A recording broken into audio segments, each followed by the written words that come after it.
One of my favorite parts about Faith Ascent Base Camp was that you could just see in the speakers that they didn't just know about God, they knew God because they had a passion for what they did, and so they took the time and did their homework, and now they know God. And you could just really see that in what, the way they spoke and the way they talked. And H.L. Hussman, he talked about apologetics and about how we just have a need for apologetics because without apologetics you can't really defend your faith, and that's what apologetics is all about. Camp's not all about just learning. You build relationships, and relationships is one of the most important parts of Christianity because without relationships you can't, share. And it's really fun. You get to talk with your friends, and then you learn about God, and you get to talk with your friends more, and it's just really cool.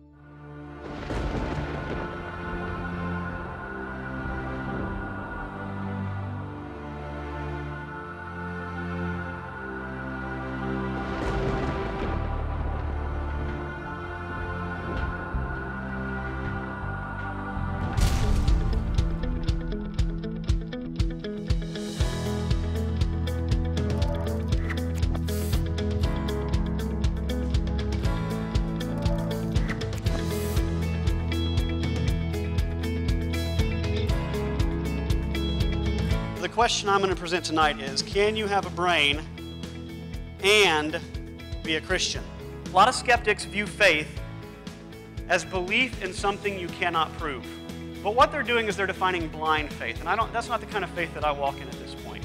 And so tonight I want to lead you down a chain of evidence that I think points toward Christianity as the most probable worldview.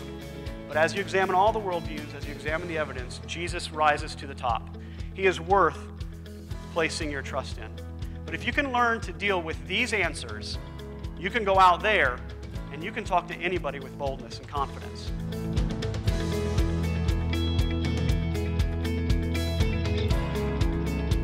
The people who you meet throughout your daily lives will most likely be totally cool with you being a Christian, except in this respect, if you hold to traditional Christian teaching about sexual morality.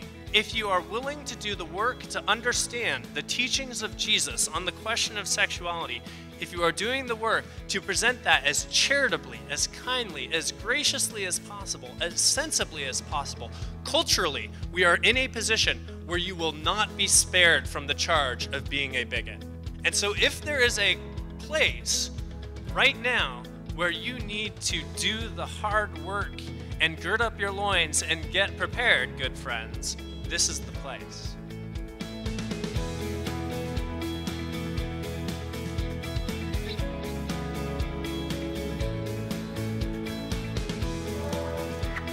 Apologetics, we think of it as a dry, dusty word. It's got to be boring, right? In reality, apologetics is sort of like the meat of Christianity. I was always told, this is true, this is true, this is true.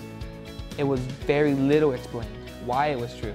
They gave me a chance to not only know what I believe, but why I believe it. Just being able to gain more knowledge about what I believe and becoming confident in it. It's just really exciting.